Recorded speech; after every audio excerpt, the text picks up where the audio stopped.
ये अपनी पृथ्वी क्या है, मानव पृथ्वी, ठीक। देखो पृथ्वी का निर्माण कैसे हुआ, तो एक भूगोल में एक सिद्धांत है बिग बैंग का सिद्धांत, बिग बैंग। उस बिग बैंग के सिद्धांत के अनुसार क्या है कि कुछ पिंड थे टकरा के, ऐसे सिद्धांत बिग बैंग नाम इसका बिग बैंग है, तो उसके नाम से समझ में आ गया कि कुछ यहाँ तो विस्फोट हुआ होगा।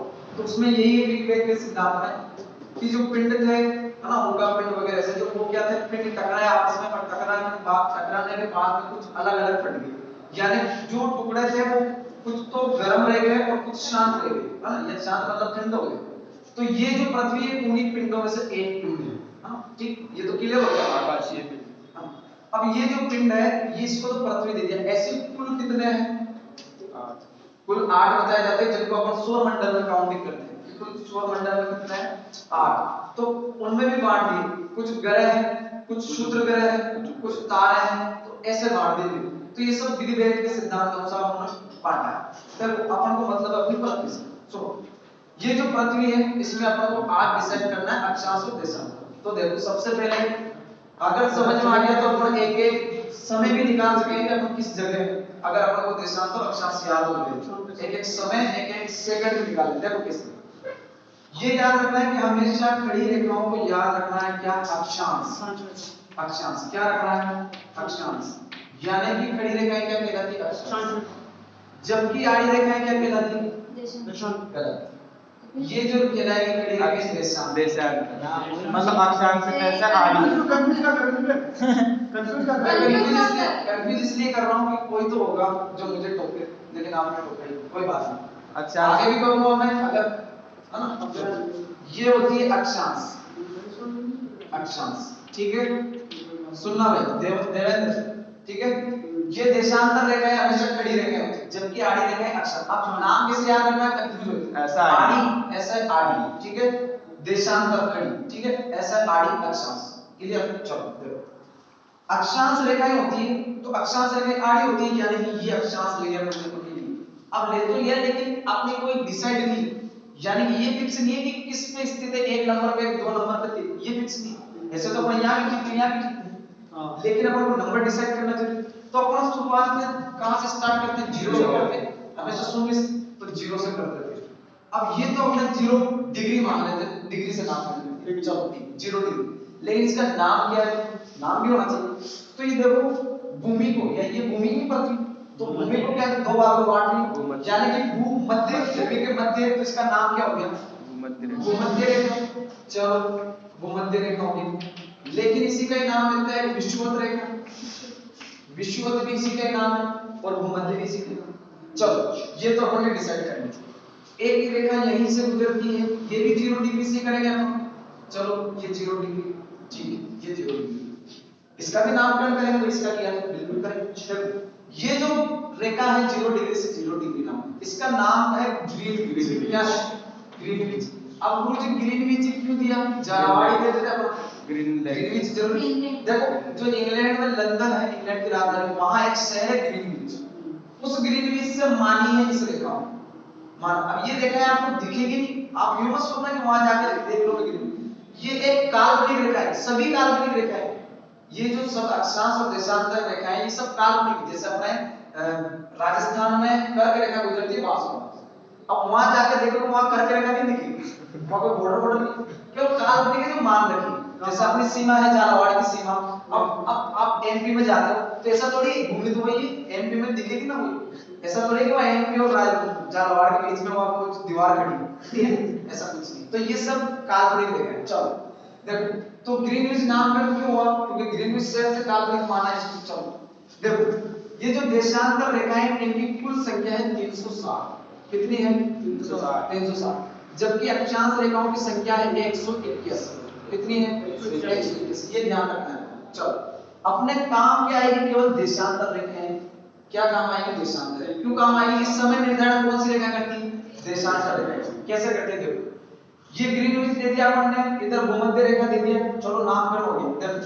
अपना जो भारत है, ये भारत यहाँ पर है, कहां पर है, यहाँ पर अपना भारत है। यानी कि अब मुझे बताओ, चलो एक ये और क्लियर कर लो कि ये जो अपन ने भूमध्य रेखा बनाई, भूमध्य रेखा कितने भूमि को कितने गोलार्ध में बांट दी, यानी कि ये तो गोलार्ध है ना, तो भाई गोला है तो उसको गोलार्ध बोल सकते हैं। या जो पृथ्वी को जो एक प्रतिरूप देता है पृथ्वी का, पृथ्वी को दिखाता है, उसे गोलार्ध बोल सकते हैं। ठीक है, तो जो ये गोलार्ध है, तो ये रेखा अपन ने भूमध्य नाम दिया, भूमध्य रेखा। तो भूमध्य रेखा कितने गोलार्ध में बांट दी? दो में बांट दी, तो इधर आ गई 1 2। ठीक, अब जो दिशा निर्धारित की सबसे पहले, तो सबसे पहले उत्तर और दक्षिण, ये दो दिशा निर्धारित की। यानी कि सबसे पहले दिशा जो निर्धारित की केवल दो की, उत्तर और दक्षिण। तो उत्तर दक्षिण क्यों की? क्योंकि दो ही ध्रुव है पूरे विश्व में, एक तो उत्तरी ध्रुव और दक्षिणी ध्रुव। इसी कारण पहले उत्तर और दक्षिण दो दिशाओं के नाम काउंटिंग।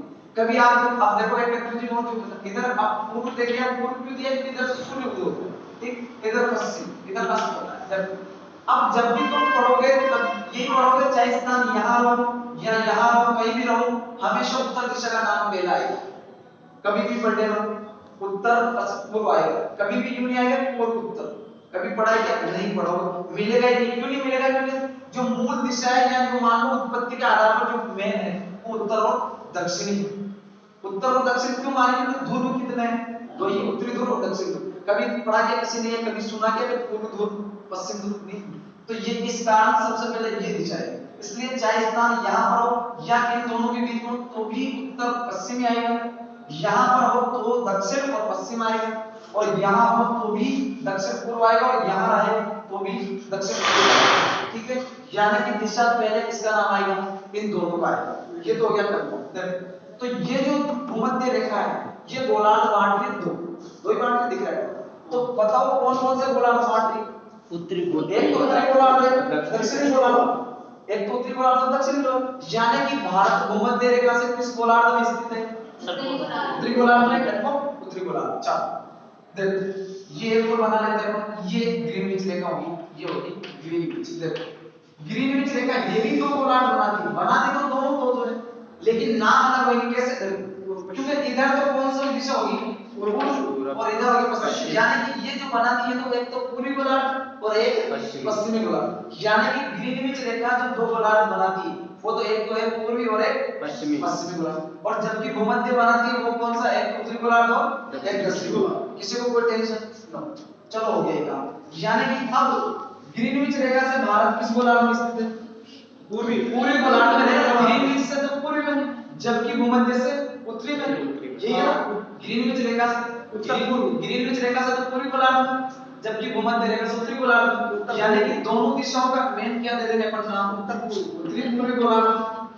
हो गया अपना काम। यानी कि जब भी पढ़ोगे उत्तरी पूर्वी गोलार्ध, उत्तरी पूर्वी। क्लियर? चलो ये तो अपना क्लियर हो। अब देखो ये उत्तरी पूर्वी गोलार्ध में अपना भारत स्थित है।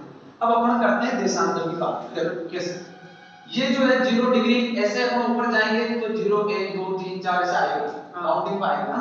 तो ये तो इधर से आएगा, लेकिन अपन यहां से ऊपर तो इधर से चलेंगे, है ना। ये तो इधर जाएगा, यानी कि ये तो बाएं दाएं है, ये ऊपर नीचे, तो अपन ऊपर नीचे जाएंगे क्यों? पहले इधर। तो ये जो अक्षांश आड़ी रेखा को हमने अक्षांश नाम दिया, तो ये 0 है, 0 से 1 2 3 4 चलेंगे, तो यहां पर अपना भारत की जो सीमा टच होती है, ये स्थलीय सीमा की बात कर रहा हूं मैं, जलीय की तरफ। स्थलीय सीमा टच होती है, यानी कि ये रहा अपना भारत। मैं डायरेक्ट ऐसे बना देता हूं, ये रहा अपना भारत। यानी कि यहां जब टच होती है तो ये जो पॉइंट होता है 8 डिग्री 4 मिनट, ठीक है, 8 डिग्री 4 मिनट। ये कौन सा अक्षांश रहेगा? अक्षांश कौन सा रहेगा अपना? उत्तरी रहेगा ना, क्योंकि हमेशा उत्तरी तो रहेगा भूमध्य रेखा से। यानी कि उत्तरी अक्षांश बोलते हैं इसको, यानी कि उत्तरी अक्षांश। ठीक, इसके बाद हम अपना चलेंगे और ऊपर यहां तक। यहां पर रहेगा 30 डिग्री 37 डिग्री 6 मिनट। ठीक है, क्लियर? ये तो हो गया अपना। इसको भी कोई नामकरण देंगे उत्तरी अक्षांश। उत्तरी अक्षांश क्यों देंगे? क्योंकि भारत भूमध्य रेखा से ऊपर भी पड़े। अगर यहां रहता तो अपन दक्षिण अक्षांश देते, यहां रहता तो भी दक्षिणी देते। ठीक है, यानी कि ये दक्षिण अक्षांश बोला गया। अब देखते हैं हम क्या देखते हैं? देशांतर। चलो ये रहता है अपना देशांतर, ये देशांतर, ये तो अपना देशांतर। चलो हो गया काम। देशांतर की बात करते हैं तो देशांतर है 68 डिग्री 7 मिनट। कितना है? 68 डिग्री 7 मिनट। ठीक है, पूर्वी देशांतर लिखेंगे इसको। बताओ क्यों लिखेंगे पूर्वी देशांतर? यहीं पर कंफ्यूजन, जबकि दिशा तो क्या है? ये पश्चिम, पश्चिम दिशा है ना, ये उत्तर और ये दक्षिण। दिशा तो पश्चिम है, लेकिन अपन पूर्वी देशांतर लिख, क्यों? क्योंकि अब हम ग्रीनविच रेखा से किस दिशा में स्थित है? पूर्वी दिशा में। तो आ गया, हो गया क्लियर ये। तो इसलिए यहाँ कंफ्यूजन हो रहा है, अधिकतर यहाँ कंफ्यूज होते हैं कि पश्चिम और पूर्व। यहाँ तो पूर्वी देशांतर, चलो यहाँ तो मान लेते हैं कि पूर्वी देशांतर 57 डिग्री 25 मिनट आता है, ये होता है पूर्वी देशांतर इधर वाला।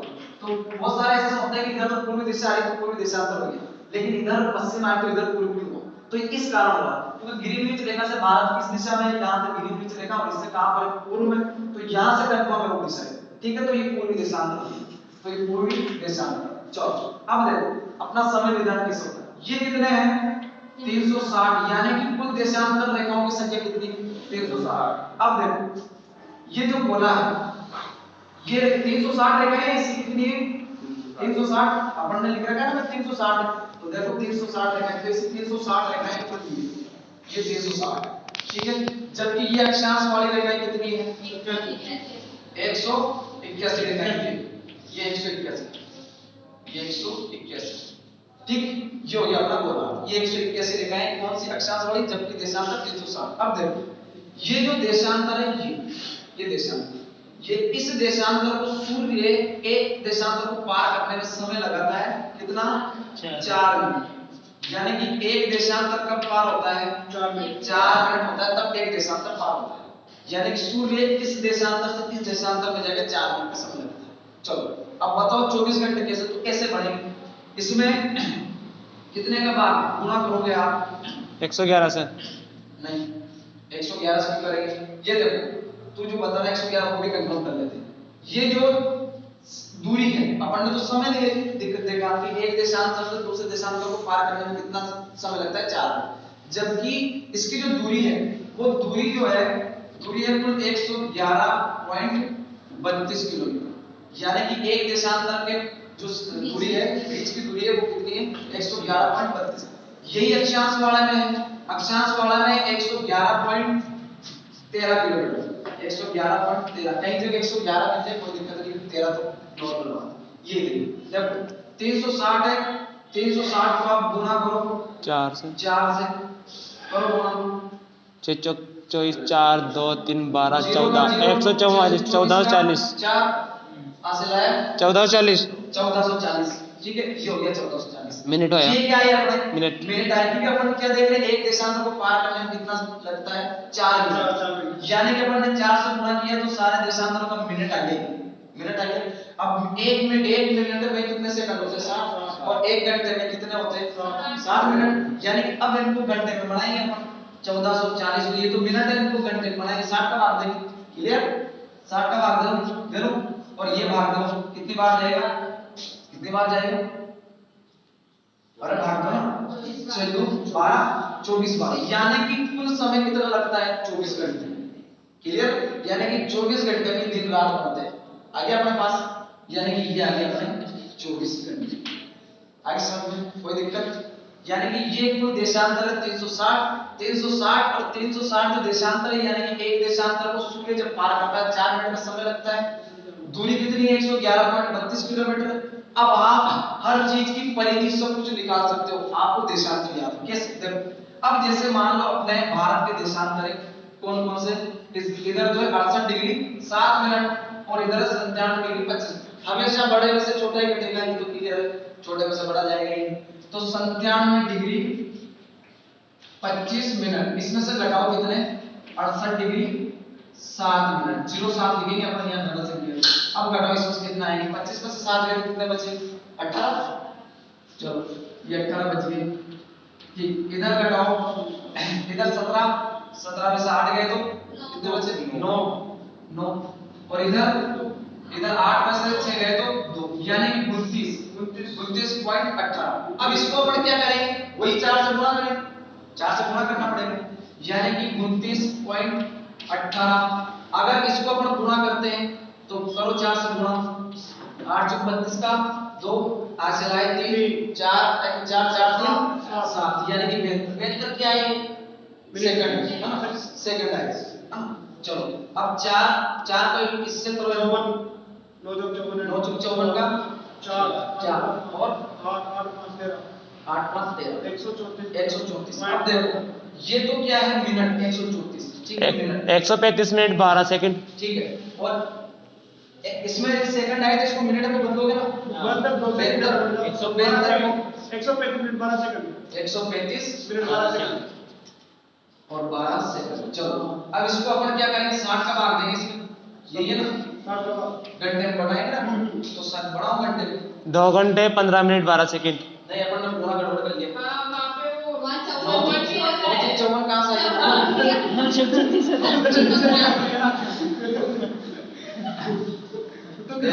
चलो 9 36 कितना है 9 36 और आंसर कितना है 6 और 11 116 12 है ना 12 हो गए 116 सॉरी 11 है ना 8 9 दिन 11 हो गए 116। अब इसको बदल दो तो 1 मिनट और जोड़ देंगे 60 का तो 1 मिनट और 12 बज गए 1 घंटा 57 मिनट 117.12 सेकंड 1 घंटा 57 मिनट 1 घंटा 57 मिनट 12 सेकंड 1 घंटा 57 मिनट 12 सेकंड 12 सेकंड क्या चल रहा है? ठीक है 1 घंटा पर मिनट ये सेकंड हो गया काम। यानी कि एक तो घंटा आ रहा 57 मैं उधर बिजी रह गया, 12 सेकंड इधर ध्यान नहीं कर लिया मतलब इसको पूरा भाग देना ना ये अभी आएगा। जो चलो कहाँ पर समय जो समय कहाँ पर ये समय अपने भारत का निकला यानी कि लगभग कितना आया 2 घंटे आए ना लगभग समय चेक कर लो लगभग 2 घंटे आ रहा है सुनो लगभग 2 घंटे आ रहा है यानी कि सूर्य यहाँ पर उदय होता है तो यहाँ पर उदय होता है उसके बाद में यहाँ पर उदय किरण पड़ेगी कितना समय लगेगा 2 घंटे 2 घंटा 2 घंटे लग गया ना यानी कि अब अपन निकाल सकते हैं हर एक चीज का समय यानी कि अपन को निर्देश लेकर ये देशांतर याद है कहीं भी देशांतर दे दे कहीं का भी तो अपन उसके बीच में से घटा लेकर निकाल सकते हैं चाहे कोई सा भी हो राजस्थान का समय भी निकाल सकते हो आप हर राज्य का समय निकाल सकते हो हर स्थान का समय निकाल सकते हो कोई दिक्कत नहीं यानी कि सूर्योदय यहाँ पर होता है असम अरुणाचल प्रदेश में अरुणाचल प्रदेश में कहाँ पर होता है कीबीथु में होता है और कीबीथु में भी अगर मेन स्थान पूछ ले तो होता है वालांगू कहाँ होता है वालांगू यानी कि यहाँ पर अपना होता है सूर्योदय। अब यहाँ पर सूर्योदय था सबसे पहली किरण वालांगू में कीबीथु और राज्य पड़ता है अरुणाचल प्रदेश ठीक ये हो गया था क्लियर। तो ये जो समय यहाँ पर लगेगा यानी सबसे बाद में जो किरण पड़ेगी 2 घंटे बाद यानी कि 1 मिनट 57 सेकंड लगभग 2 घंटे बाद तो ये जो पड़ेगी ये गुजरात में पड़ेगी राज्य पूछे तो गुजरात पोरबंदर स्थान पूछे तो गौरनोता और बिल्कुल ही अगर पॉइंट पूछ ले बिल्कुल मेन स्थान तो वो है सर्किल यानी कि इस स्थान पर 2 घंटे बाद सूर्य की किरण पड़ती है। यानी कि अगर पूछ ले कि भारत में अरुणाचल प्रदेश राज्य में मान लो 5 बजे सूर्य उगा 5 बजे सूर्य उदय हुआ तो बताओ गुजरात में कब होगा 7 बजे अपने यहाँ पे 7 बजे होगा 2 घंटे कर लेंगे और बिल्कुल ही पूछ लो वो ये घटाओ आप तो ये भी घटा लेगा तो कोई टेंशन नहीं ठीक है। यानी कि ये तो हो गया अपने देशांतर कंफर्म किसी को कोई टेंशन नहीं है देशांतर 116 क्या अरे यार अरे ये जो गुणा रहेगा 116 आएगा। अब ये 10 सेकंड है तो इसको मिनट में बदल 60 सेकंड 1 मिनट 117 हो जाएगा। अच्छा